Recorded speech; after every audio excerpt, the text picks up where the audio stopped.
Hoje nós vamos então nos deter em Filipenses 1, de 1 a 2, ok? Eu queria começar dizendo que não, igrejas não possuem conflitos. Essa aqui então, nem se fale. Na igreja de Cristo não há dificuldade alguma. Na igreja de Cristo não há pensamentos diferentes. Na igreja de Cristo não há discordância. Ou seja, na igreja de Cristo não há conflitos em geral. Seja interno, seja externo, isso não existe. O que existe são membros que sempre trabalham em uníssono. Igreja que não enfrenta dificuldade, que não é perseguida. Pois bem, resumindo, a igreja, principalmente essa, não lida com conflitos. Se você está procurando uma igreja como essa que eu disse, desista. Essa igreja não é perfeita e nenhuma é. Se queremos viver uma vida em comunidade, teremos conflitos comunitários. E meus irmãos, isso faz parte do ser igreja. Eu não estou dizendo aqui que nós devemos buscar conflitos. Não é isso.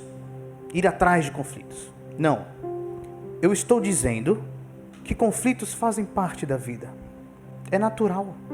A realidade é, se vivemos com uma ou mais pessoas, uma hora os conflitos aparecem. Família, ou ambiente para ter conflito. Trabalho. Casamento não, né? Casamento não tem conflito não. Não é? Fazemos conflitos com nós mesmos. Se ficamos muito tempo sozinhos, eu começo a brigar comigo mesmo. E sabem de uma coisa? O Evangelho, ele avança apesar desses problemas. Quando a igreja persiste em prosseguir olhando para o alvo certo, a igreja vai resolver os seus conflitos. Se nós permanecermos olhando para o alvo certo, nós vamos resolver os nossos conflitos. Filipenses não era uma igreja diferente. Eles tinham conflitos e muitos. E aconselhar em meio a esses conflitos internos e externos foi a motivação do apóstolo Paulo para escrever essa carta. E a palavra do Senhor diz: Paulo e Timóteo, servos de Cristo Jesus, a todos os santos em Cristo Jesus, inclusive bispos e diáconos que vivem em Filipos. Graça e paz a vós outros, da parte de Deus, nosso Pai, e do Senhor Jesus Cristo. Então, Paulo começa, Paulo e Timóteo. É comum a gente ver Paulo colocar mais alguém na sua saudação, além dele mesmo? Não. Primeiro ponto, então, a destacarmos é a presença de Timóteo aqui, como companheiro da carta. Paulo, a gente sabe que quem escreveu a carta foi Paulo, não foi Paulo e Timóteo. Por quê? Porque sabemos isso por meio da forma também no singular que Paulo escreve, ok? No decorrer da carta, às vezes usa o plural, usa nós, mas a maioria das vezes no singular. Então por que Paulo coloca Timóteo junto na saudação? Só tinha Timóteo com ele? Não. Tinha outros também com ele. Por que não colocou os outros? Por que colocou Timóteo? Então, dois motivos principais precisam ser destacados. Primeiro, percebemos que Timóteo está acompanhando Paulo na plantação de igrejas a partir do capítulo 16 de Atos. E qual igreja foi plantada no capítulo 16? Filipenses. A igreja em Filipos. Então, Timóteo foi um plantador juntamente com Paulo e outros irmãos. Timóteo era companheiro das lutas de Paulo. E principalmente Timóteo plantou aquela igreja em Filipos com Paulo. O texto mostra que provavelmente foi a primeira igreja plantada por Timóteo.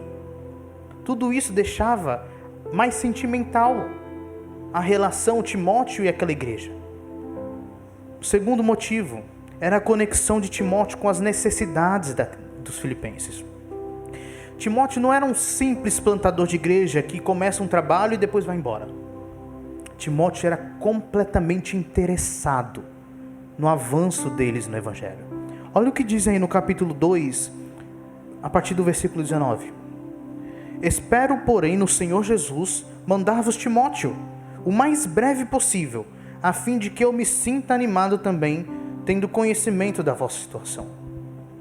Porque a ninguém tenho de igual sentimento que sinceramente cuide dos vossos interesses, pois todos eles buscam o que é seu próprio, não o que é de Cristo Jesus. E aqui ele está comparando Timóteo com alguns outros que cercavam aquela igreja. Esses outros buscavam o próprio interesse, não o que é de Cristo Jesus, mas Timóteo não. Timóteo estava completamente interessado na necessidade daquela igreja. Meus irmãos, quando colocamos o interesse da igreja, dos irmãos, na frente do nosso, nós estamos completamente comprometidos com Cristo Jesus e sua vontade. O desejo de Cristo é que amemos a sua igreja, amemos a sua noiva, e nós, como sendo parte dela, nos doemos totalmente por ela. Esse é o desejo de Jesus Cristo. Você está interessado pela igreja de Cristo? Será que realmente estamos colocando o serviço, o amor pela igreja, antes do nosso desejo por comodismo, por descanso ou qualquer outra coisa? Fixa, por favor, essa frase. Buscar o interesse da igreja é buscar o interesse de Cristo. Nós queremos buscar o interesse de Cristo, não queremos? Não queremos? Buscar Jesus Cristo? Então busque o interesse da igreja. É isso que a gente vê aqui. É isso. A saudação continua. E Paulo acrescenta: Paulo e Timóteo, servos de Cristo Jesus. Servos de Cristo Jesus. Normalmente Paulo utiliza o quê? Apóstolo, não é? Apóstolo de Cristo Jesus, na maioria das cartas. Eu acho que salvo Filipenses, Colossenses e Filemão, se eu não me engano. Então ele utiliza servos de Cristo Jesus. Paulo, o que Paulo quer com isso? Ele quer manter a esperança acesa por meio da realidade daquela posição que melhor definia ele. É como se Paulo estivesse virando para eles e falasse: antes de tudo, antes de ser apóstolo, antes de ser um prisioneiro em Roma, eu, Paulo e Timóteo somos escravos de Cristo Jesus. E essa palavra aqui, servo, doulos, é literalmente escravo. Literalmente escravo. Minhas vontades não pertencem a mim. Minhas vontades pertencem a Cristo. Paulo, na maioria das cartas, como a gente falou, se chama de apóstolo de Cristo. Mas aqui não havia necessidade dele chamar de apóstolo. Primeiramente porque a igreja não questionava o seu apostolado. Primeiramente por causa disso. Também porque Paulo quer enfatizar que eles deveriam se preocupar com algumas coisas que definiam sua posição, porque o que definia sua identidade não era a situação momentânea de sua prisão de Roma, o que definia sua identidade não era o seu sofrimento, o que definia sua identidade não era nem o seu próprio chamado para o apostolado, que às vezes a gente quer deixar as coisas, colocar prazer, eu sou o pastor Weber, isso não me define. Paulo está mostrando que o que define ele é que ele é um servo. Ele era preso, mas preso a um só Senhor. Não era Roma, não. Era um só Senhor, mais poderoso do que tudo, mais poderoso do que todos. E esse Senhor, que é todo poderoso, ele tem um plano muito bem estabelecido, que é o Senhor da obra. Portanto, Paulo diz: não se entristeçam com a minha prisão. Não fiquem tristes, porque eu estou sofrendo. Todos somos servos. Todos somos escravos de Cristo Jesus. Isso é enfatizado mais ainda pelo que ele escreve no decorrer desse capítulo 1, ali dos versículos 12 a 18. Ele vem falando assim: vocês estão tristes com a minha prisão, mas saibam de uma coisa. Olha que interessante. Eu preso aqui, a guarda pretoriana está ouvindo do Evangelho. Eu preso aqui, tem aqueles que pregam da forma correta, com a motivação correta, mas também tem os que pregam para me ofender, para me causar algum mal. Eu preso aqui, o evangelho está avançando, está sendo pregado. Se alegrem com isso. Paulo está mostrando que precisavam de alegria, independente da prisão dele, porque ele era um servo de Jesus Cristo. Ele era escravo de Jesus Cristo. Então nós devemos nos atentar para a saudação e agradecimentos das cartas. Elas normalmente abrem as cartas. Se você ler rápido essa parte, ou pula, eu sinto lhe informar que está cometendo um grande erro e perdendo a oportunidade de entender melhor a carta. Sabe por quê? Essa parte introdutória vai sempre nos dar o tom da carta e chaves para interpretarmos o que está por vir. Servidão é uma chave importantíssima para entendermos o restante da carta. Porque Paulo fala, eu sou servo, Timóteo é servo, Jesus assumiu forma de servo. Então não há espaço para a gente se achar, não há espaço para a gente se vangloriar, porque todos somos servos. Quando ele diz então Paulo, Timóteo, e se identifica como servo e de Cristo Jesus ainda, um só Senhor, ele está colocando em uma sentença aqueles que ele usará como os exemplos de humildade no decorrer da carta, como a gente está falando. Capítulo 1, ele mesmo. No começo do capítulo 2, ele usa Jesus Cristo. No final do capítulo 2, ele usa Timóteo e Epafrodito. E no capítulo 4, ele vai utilizar a própria igreja dos Filipenses. Paulo está mostrando com tudo isso que ser servo é marca do cristão. E que, inclusive, servidão foi a marca do Deus Filho ao assumir a forma de humano, a forma de servo. Paulo continua, então, a saudação. Paulo e Timóteo, servos de Cristo Jesus, a todos os santos em Cristo Jesus, inclusive bispos e diáconos, que vivem em Filipos. A todos os santos em Cristo Jesus, inclusive bispos e diáconos que vivem em Filipos. Paulo aqui vai mostrar a quem ele está direcionando a carta. Paulo direciona a carta especificamente a toda a igreja, todos os santos ali presentes.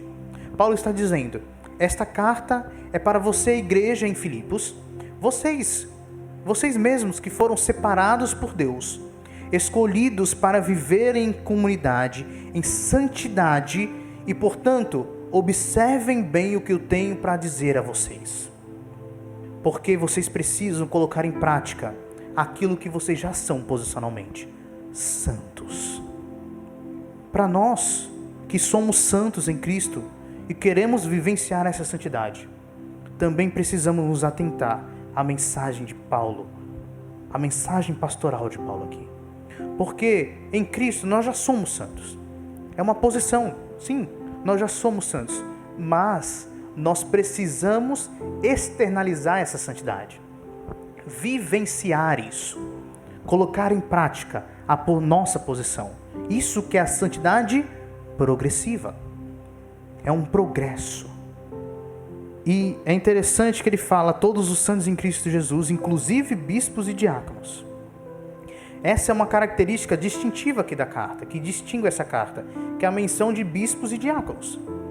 Alguns aqui vão tentar enfatizar que esse destaque de Paulo é para separar os oficiais da igreja.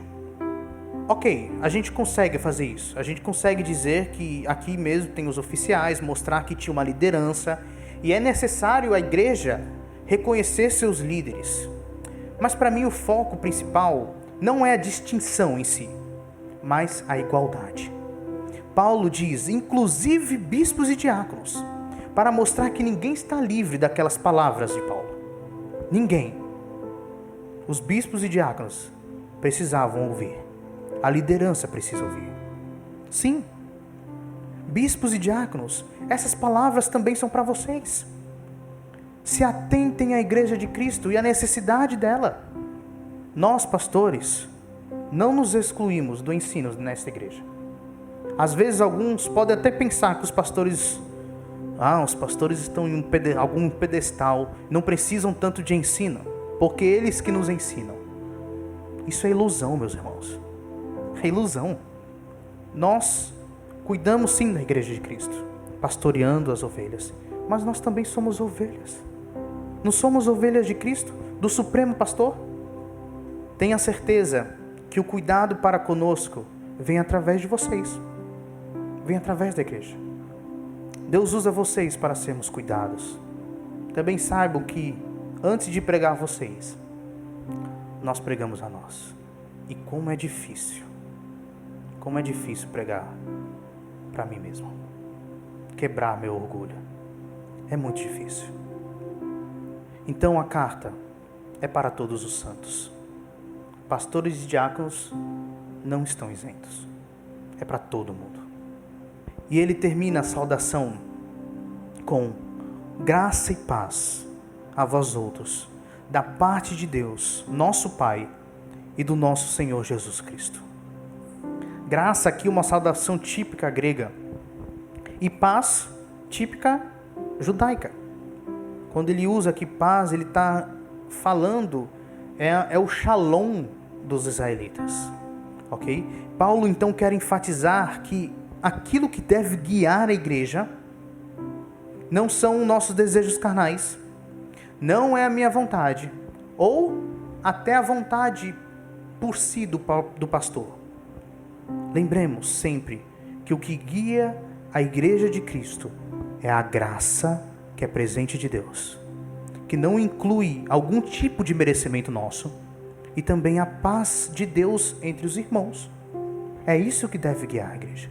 A dádiva de Deus, a graça de Deus e a paz entre nós. Isso deve guiar a igreja de Cristo. Quando focamos na graça divina e na paz de Deus, nossos relacionamentos serão saudáveis e os conflitos serão solucionados. Prestem bem atenção nisso aqui. Quando focamos na graça de Deus e na paz de Cristo, nossos relacionamentos serão saudáveis e os conflitos serão solucionados. Não há conflito que continua perto da graça de Deus e da paz de Deus. Não há. Lembra que eu disse que conflitos fazem parte do viver em comunidade? Que é natural, isso vai acontecer, pois somos pecadores. Quando focamos na graça e paz, não daremos soluções simplistas para problemas reais da vida. Como simplesmente não conversar mais com um irmão que te fez algo. A partir de agora eu vou ignorar esse irmão. É mais simples. Mas nós somos chamados não para as coisas simplistas. Nós somos chamados para sermos bíblicos. E ser bíblico num conflito não é simples. Não é resolvido de uma forma simples. Não é só ignorar, só deixar de lado.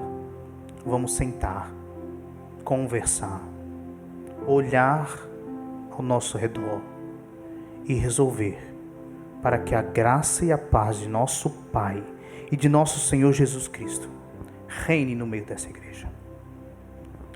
As últimas palavras de Paulo é mostrando quem lidera e governa de verdade os santos. Ele fala: Deus, nosso Pai, e do nosso Senhor Jesus Cristo. Deus Pai e Deus Filho. O Espírito não é deixado de lado por Paulo não, tá, meus irmãos? O Espírito é citado e muito no decorrer desta carta. Então nós temos aqui a Trindade. A Trindade é que governa a igreja. A igreja pertence a Deus Pai, Deus Filho e Deus Espírito Santo. Não pertencem a humanos. Há um só Senhor da igreja. E nós devemos honrar esse Senhor. Nós devemos viver para Ele. E viver para Ele como igreja é uma igreja que avança apesar dos conflitos. Eu quero concluir com 5 aplicações para a gente. A primeira é que nós devemos pensar da igreja de Cristo o que realmente ela é. Ela não é fruto da minha imaginação. não é consequência dos meus desejos. Ela não deve ser aquilo que eu penso que ela deve ser. Ela é obra de Deus. A Bíblia está em nossas mãos para conhecermos mais sobre a igreja e termos em mente o que realmente ela é. Uma comunidade de pecadores redimidos, que lutam para viver a santidade para o qual foram chamados. E que quando presenciarem conflitos, porque conflitos vão vir, eles vão continuar avançando no Evangelho, se mantiverem os olhos fixos no alvo, que é Jesus Cristo. Amém? A segunda aplicação. Vamos ler Filipenses. Essa aqui é mais uma lição, na verdade, né? Vamos ler Filipenses. Nós, como igreja, precisamos trazer Filipos até nós, para mais perto de nós. Uma sugestão é trocar na leitura para tornar a carta um pouco mais próxima. Paulo e Timóteo, servos de Cristo Jesus, a todos os santos em Cristo Jesus, inclusive pastores e diáconos da Igreja Batista Firme Fundamento. Façamos essa carta familiar a nós. Terceira aplicação. Graça e paz devem reinar no meio desta igreja. Se tivermos um conflito com algum irmão, seja o conflito que a pessoa saiba ou não, porque existe isso, né? Às vezes a gente inventa conflito também. Seja que o conflito que a pessoa saiba ou não, vamos resolver. E olha aqui, isso aqui é bem interessante. Antes de contar a alguém, ao pastor, a algum líder, a algum amigo, faça o que a Bíblia diz para você fazer. Vá humildemente até aquela pessoa, sabendo que ambos são servos do mesmo Senhor, e converse. Resolva, antes de contar para mais alguém. O próprio Jesus nos diz para fazermos isso em Mateus. Então, se nós tivermos algum conflito, vamos até a pessoa, sentar e resolver. E olha aqui, nenhum conflito é besteira. Não trate conflito como besteira, porque para uma pessoa pode ser muito sério, pode estar acabando com a adoração daquela pessoa, pode estar corroendo a alma dela. Para outros nem tanto. Então nós precisamos lidar com o conflito de uma maneira séria e resolver, porque a igreja é chamada para resolver os seus conflitos no Senhor. A quarta aplicação, a quarta palavra que eu tenho para a gente é: alegrai-vos no Senhor. Outra vez digo, alegrai-vos. Nossa alegria é o Senhor, não as circunstâncias. Amém? A última, e aqui é um pouco reflexivo, ok? Será que, como Paulo e Timóteo, nós podemos afirmar com nossa vida que aquilo que nos identifica, de fato, é a nossa servidão a Jesus Cristo? Pense um pouco na sua vida. Eu posso afirmar, ao conhecer alguém, supor, eu acabei de conhecer alguém, que minha maior marca é ser um escravo do Senhor? Prazer. Weber e Sal. Escravo de Cristo Jesus. E você? Quem que você é?